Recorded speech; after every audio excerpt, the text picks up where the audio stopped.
എന്നും രാവിലെ ഡ്യൂട്ടിക്ക് പോകുമ്പോൾ ഞാനിങ്ങനെ ആലോചിക്കും ഇന്നെന്തായാലും താടി മുടി ഒന്ന് വെട്ടി നന്നാക്കണം. പക്ഷേങ്കിൽ ഞാൻ ഒഴിയുമ്പോൾ ഓനക്ക് ഒഴിവുണ്ടാവില്ല. ഇനി ഓൻ ഒഴിഞ്ഞാലോ ഞാനും തിരക്കിലേക്ക്. അതിന് മാത്രം ഇപ്പൊ തലയിൽ എന്താ ഉണ്ടോ വെച്ച് കഴിഞ്ഞാലും ഒന്നും ഇല്ലെങ്കിലും ഉള്ളത് കൊണ്ട് ഓണം പോലെ ആക്കണ്ട നമുക്ക്. ഡ്യൂട്ടിന്റെ ഇടയിൽ തിരക്ക് കഴിഞ്ഞ് ചെറിയൊരു ഗ്യാപ്പ് ഇട്ടിപ്പോ ഒരു ചായ കുടിച്ചുകൊണ്ടിരിക്കുമ്പോഴാണ് ഓൻ വിളിച്ചത്. വരുന്നുണ്ടെങ്കിൽ ഇപ്പൊ പൂരി ഇപ്പൊ തിരക്ക് കുറവാണ്. ഇനിയിപ്പോ ഏതായാലും എല്ലാം ഒത്തിട്ട് ഇപ്പൊ ഒരു പരിപാടി നടക്കൂല എന്ന് ആലോചിച്ചോണ്ട് ഞാൻ ഏതായാലും ഓന്റെ കസേരയിൽ പോയിരുന്നു. മുടി വെട്ടാൻ പോകുമ്പോഴും മുടി വെട്ടാനും വേണ്ടിയിട്ട് ഓന്റെ കത്രിക എന്റെ തലമുടിയിൽ എത്തുന്നത് വരെ ഒരുപാട് ചിന്തകളാ. ഷാറുഖ് ഖാനെ പോലെ ആവണം, മറ്റോനെ പോലെ ആവണം.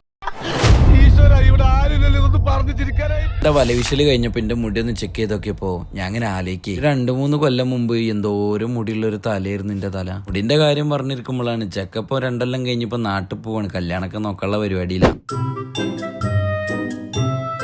നാട്ടിൽ പോണ പുലിവിന്റെ കഥന്റെ ഇടയിൽ ഓന്നെ നല്ലോണം ഇങ്ങനെ സൂചിപ്പിക്കുന്നുണ്ട്. ഇത്രയും കാലത്ത് എന്റെ മുടി പോയ എക്സ്പീരിയൻസ് വെച്ച് പറയുകയാണെന്നുണ്ടെങ്കിൽ നമ്മൾ അതങ്ങനെ ആലോചിച്ചിരിക്കും തോറും നമ്മളെ മുടി പോവുകയുള്ളൂ. അതുകൊണ്ട് തന്നെ അതൊക്കെ ഒരു സ്പോർട്സ്മാൻ സ്പിരിറ്റിൽ എടുത്തുകാണ്ട് അതിനെ അതിന്റെ വൈക്ക് വിടുക, നമ്മളെ കാര്യം നോക്കി പോവുക. ഇതൊക്കെ ഇപ്പൊ എന്തിനാ ഇവിടെ വന്ന് പറയണതെന്ന് വെച്ച് കഴിഞ്ഞാല് എന്നെ പോലെ തന്നെ മുടി പോണ ഒരുപാട് ആൾക്കാർ നമ്മളെ ചുറ്റുവട്ടത്തുണ്ട്. ഒന്നേ പറയാനുള്ളൂ, മുടിയിലല്ല കാര്യം, നമ്മളെ മനസ്സിലും നമ്മളെ പ്രവൃത്തിയിലേ കാര്യമുള്ളൂ.